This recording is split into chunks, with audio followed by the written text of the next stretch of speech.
Welcome to On the Record. I'm Taylor Weatherby, joined by Kip Moore today. We're talking about his new album, Slowheart. How are you doing? I'm fantastic. I mean, how can I not be? With Andre 3000 staring at me right here. You know, it's all you need. I'm great. I'm great. Other than the few people that just kept walking as I was playing, I know, so they didn't really care too much about what I was doing. On a mission in this office. I'm sorry, it's nothing personal. I almost stopped and said, "Do you know who I am? Do you have any idea?" Drop the mic. Yeah. Yeah. We'll talk about Slowheart a little bit. I think I'm a big fan myself, and I love Wild Ones. And when I was thinking about the titles, Wild Ones and Slowheart are so different. Very different. Like the contrast in names, like just the titles themselves, but then like the context of the album itself too. Like, how do those kind of compare? Well, I think about it like the songs. Like, I wouldn't have put the songs that I put on this. They wouldn't have been appropriate for the time that Wild Ones, and neither would Wild Ones. Was a very I had some I was very revved up about a lot of different things. I was frustrated in a lot of ways with music. My whole record had gotten shelved. I had to write a whole nother one, and that's why I titled it Wild Ones, and it took a whole nother direction.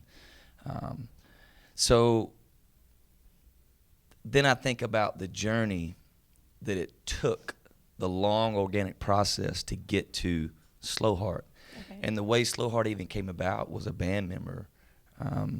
Like the title, you mean? Yeah, like a long time ago, a band member said, "You're a Slowheart." And I said, "What do you mean?" And he said, "Well, it takes you a while to come around to stuff. It takes you a while for your heart to warm up to certain things. You sit back and you take everything in slowly, and then you evaluate." So I've always, then I named the band the Slowheart. So the term Slowheart's always been dear to me, but then it finally made sense with this record of coming to grips with my own vulnerabilities, my own hopes, my own stubbornness, the long journey that it took to get to where I'm at, and the clarity that I have now. So now that title, Slowheart, it was the perfect time for it. Yeah, I was gonna say, do you think that Wild Ones and Slowheart were kind of like defining where you're at in your life? Well, yeah, I mean, I think Wild Ones was very much one of those, and I think that Up All Night was in that sense. It was a defining moment for where I've been in my life, because when I wrote Up All Night, I didn't have the life experiences that I have now. It was all drawing on nostalgic past. I wrote that record when I was between 27 and 28, 29. Mm-hmm. So it was all about growing up in South Georgia, because that's all I knew.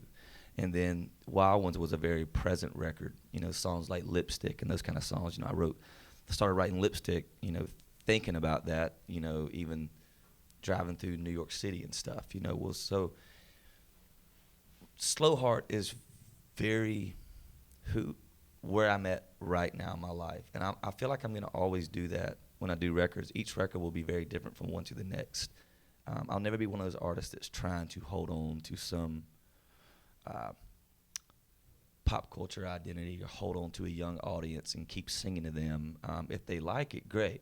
If it relates to them, great. But I'm never going to try to continue to write things like, to try to capture the success of Up All Night with those commercial hits, because that's what people are wanting me to do. I'm going to hope that my audience grows with me as I'm growing, and they mature with me, and the music matures. Yeah, and I feel like I've read interviews with you where you kind of like say that kind of stuff, where you're like, I kind of break the rules and kind of don't conform to anything. So do you feel like I don't just come out and say that. Right, I think people take what I'm saying from, they take that from what I'm saying. I just say that, I've always told myself in this business, I knew that it would be a very pressure-packed business. And when you're on a major record label, there is a lot of pressure to have commercial success. You feel it all the time. Mm-hmm.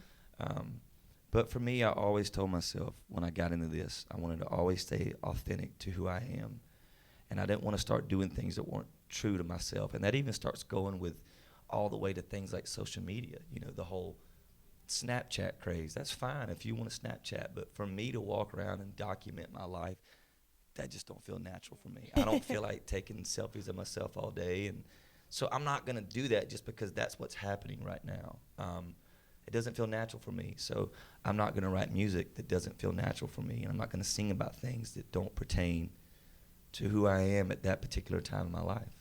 Well, and I feel like you're always very personal in your lyrics, but like you mentioned with Slowheart, you were kind of accessing this like part of you that is so vulnerable that you never really have reached before. Do you feel like it's like the most vulnerable you've been on a record? Yeah, I think for sure this is the most vulnerable I've been, and I think that there's two different guys on this record. You know, I wrote a lot of Slowheart before I left for my travels, when I went, you know, surfing for a long time, and then I went to Iceland and, you know, camping in Utah for a while, and I took off like 4 months almost from music. Mm-hmm. So there's half of the record that I wrote before, and then there's half of the record that I wrote after, and there's two different guys. You know, the first one is still stuck in that same stubborn place of dealing with the same issues that I've faced before, and still staying stuck in that spot and not doing anything about it,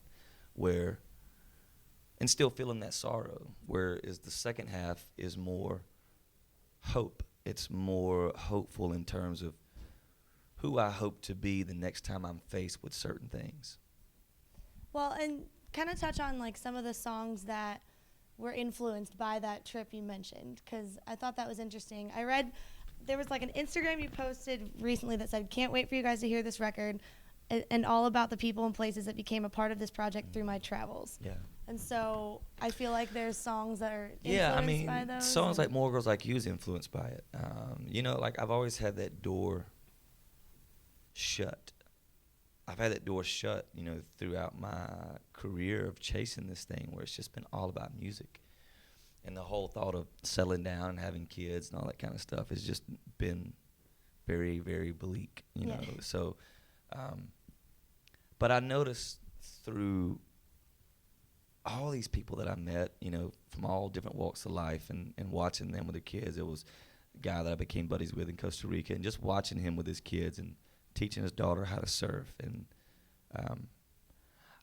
I felt myself warming up to the idea, and I felt myself warming up to, I look forward to that. Like I look forward to, like, I'm not trying to make it happen right now, but I look forward to those things. And I hope that, you know, watching him interact with his wife, how amazing they were together. It was like, you know, I hope that she's so amazing that the kids turn out. So all those ideas kind of started from that.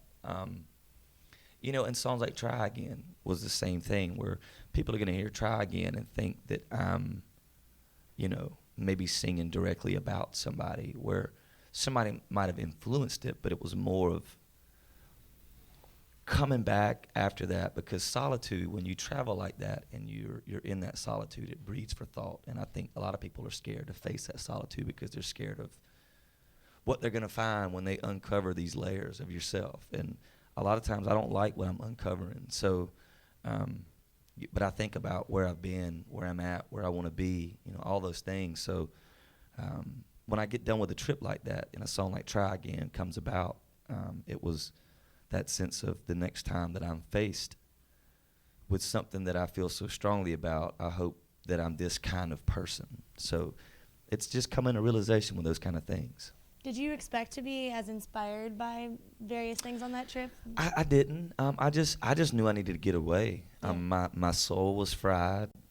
My body was fried. I was mentally fried. Like I was toast.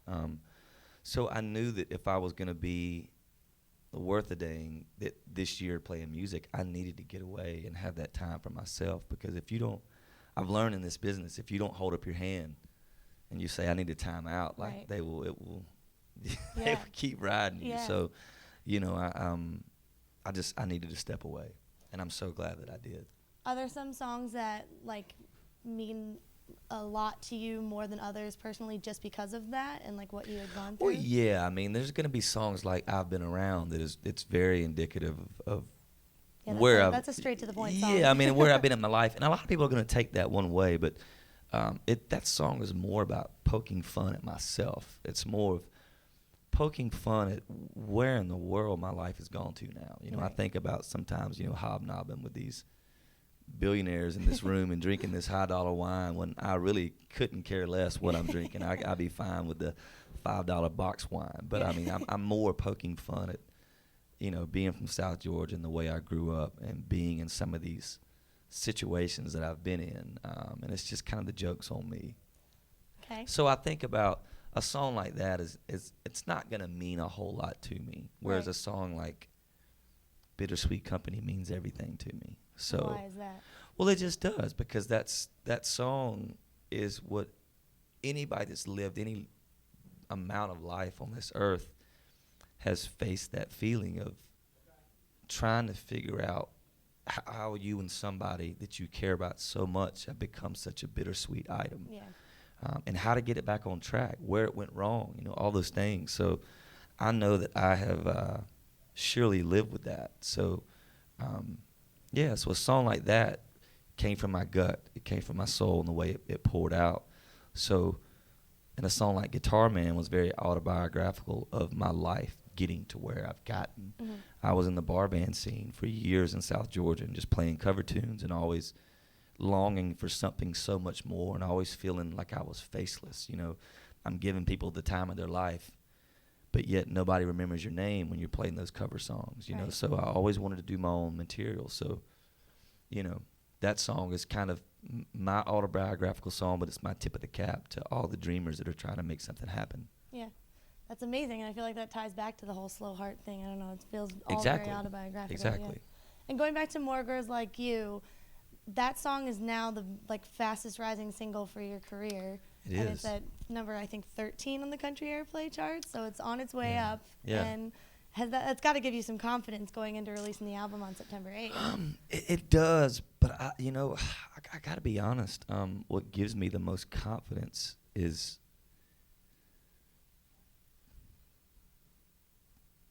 there's smoke and mirror fan bases and there's real fan bases, and a lot of people get themselves confused and feeling like they're in a real fan base, but the minute that airplay leaves, it's gone. Mm-hmm.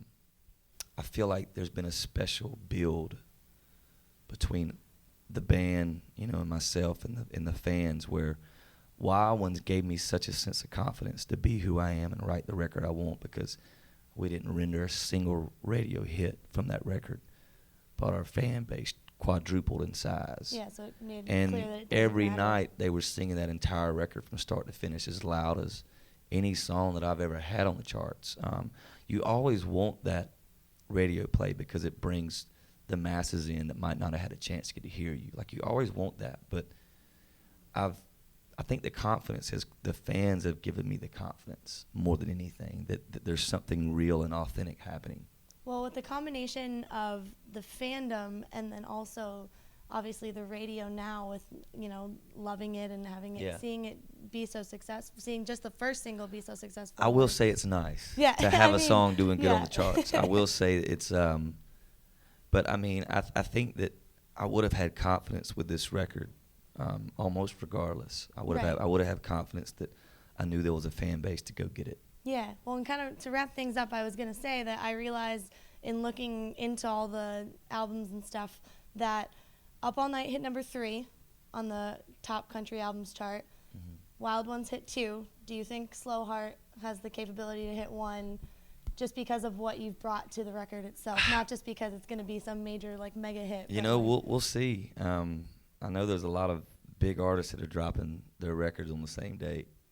Thomas Rhett, I could slap you right now if I saw you. Dustin Lynch too. You got this. I know, country man. I competition. could smack both of y'all right now if I saw y'all. But anyways, I was actually joking with Thomas about it the other night. He was hanging out with me in Spokane, and we were just kind of teasing each other about it. So, I don't know. If it does, that'll be amazing. But more than anything, for me, it's about the continuous slow growth of everything happening. So, if I don't reach number 1, I'll still lay my head on my pillow and I'll sleep okay. Well, it feels so I don't know. It feels like you have this confidence about you. Not that you never have, but Yeah. it feels almost better than ever as a fan listening to it. Okay. So Thank you. I Thank you. I would send Thank it you, to thank number you. 1. So. Yeah. Well, we'll I see hope. how it goes on September 8th. All right. Yeah. Well, thank you for stopping September by. 8th, my record's the only September record that 8th. matters. Just remember Yeah. that. There's no other country albums coming out that day at all, actually. Yeah. Well, thank you so much for stopping by, You and bet. good luck with Slowheart. You bet. Thank you. Thank you.